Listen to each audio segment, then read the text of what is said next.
Okay, bismillah, alhamdulillah. Assalamualaikum warahmatullahi wabarakatuh. Hari ini kita akan belajar hadis 20 yang mana kita semua telah hafal insya-Allah pada minggu lepas. Dah diberi tugasan untuk antum hafal hadis yang ke-20. Ya, jadi sini anda baca sekali lagi lah. Bismillahirrahmanirrahim. An Abi Mas'ud Uqbah bin Amr al-Ansari al-Badri radhiyallahu anhu qala Rasulullah sallallahu alaihi wasallam, inna mimma adrakan nas min kalamin nubuwatil ula iza lam tastahi fasna' ma syi'ta, rawahul Bukhari. Okay.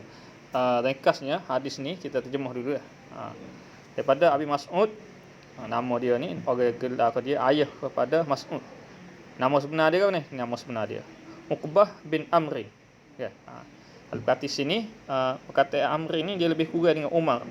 Cuma beza dia, kerana kita nak beza Amrin dengan Umar, Amrin ni selepas ra ni ada waw. Ni kita baca Amrin. Kalau tak ada selepas waw ni tak ada, selepas ra tak ada waw, kita baca Umar. Jadi sini kita baca Amrin kerana ada waw belakang dia. Jadi nama dia apa? Nama dia Uqbah bin Amrin Al-Ansari, karenanya dia ni orang Ansar, dan Al-Badri. Ya, Al-Badri ni katanya dia ni pernah berjuang di Badar, dan dia ni duduk di Badar, di tempat rumah dia nama Badar. Dia ni sahabat Rasulullah yang telah bersama dalam setiap peperangan lah, kalau kiranya Badar semua. Dan umur dia pun panjang, dia meninggal pun dalam tahun 40 Hijrah ataupun lebih dari itu.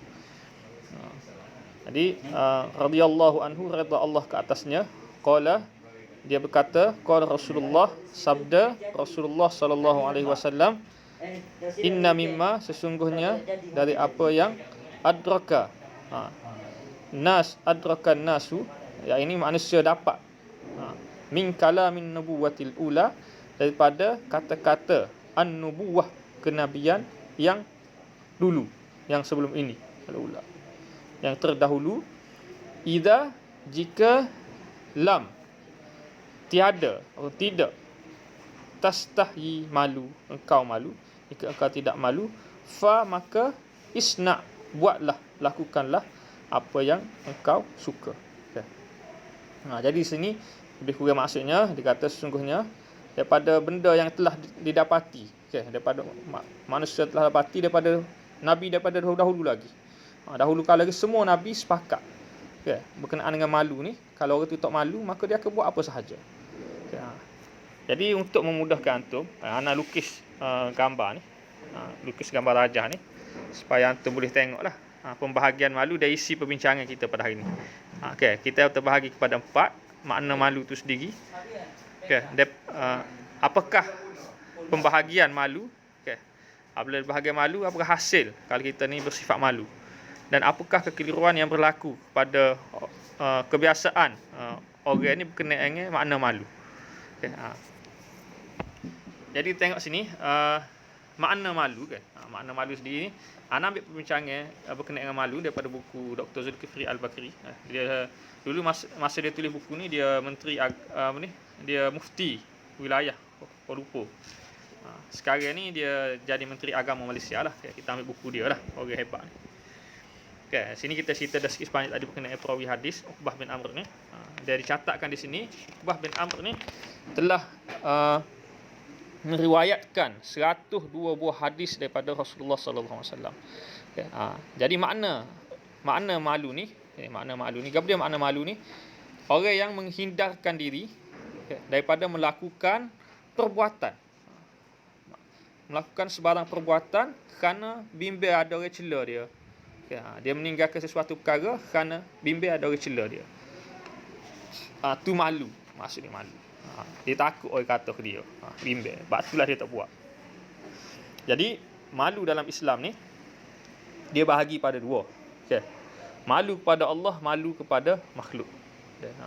Dan malu yang kita nak masuk, yang dikehendaki oleh Islam adalah malu melakukan maksiat dan malu meninggalkan ibadah. Termasuk maksiat lah. Cuma ibadah wajib ni dia tulis pula sekali lagi. Bahkan dalam ibadah ni dia malu melakukan ibadah ni kalau melakukan dengan kurang. Dia nak buat dengan sempurna. Kerana kurangnya ibadah dia tu, kurangnya solat dia akan rasa malu. Malu melakukan kekurangan dalam ibadah dia. Jadi Ni sifat malu yang tinggilah. Dan keduanya malu sesama makhluk. Ya, tadi malu kepada Allah, pada malu pada makhluk. Malu makhluk ni maksudnya dari sudut adab. Ya. Orang ni dia tak kecek derah depan orang tua. Kenapa? Kerana malu. Kalau naik suara dia pada orang tua, orang kata aku raja. Takut dia cela. Orang kata aku raja budak ni. Tidak. Malu, suka derah telajak, galak telajak. Kenapa? Kerana takut ganggu orang lain marah. Jadi tu sifat malu bersama dengan makhluk. Dia tak sih. Tak sih rusak barang, tak sih kosek barang orang, tak sih sentuh barang orang. Sebab apa? Sebab bimbang kalau dia ambil barang orang ni, digolongkan daripada tercela juga. Jadi hasil dia kalau kita bersifat malu ni, adanya malu dalam diri kita ni, maka sepatutnya kita akan kurang melakukan maksiat dan semakin mencantikkan ibadah kita, menyempurnakan ibadah kita. Jadi akhir sekali ada poin kekeliruan ya. Biasanya orang sebut malu ni, kita lah kalau ustaz tanya soalan, kita tahu dah jawapan tapi malu nak jawab.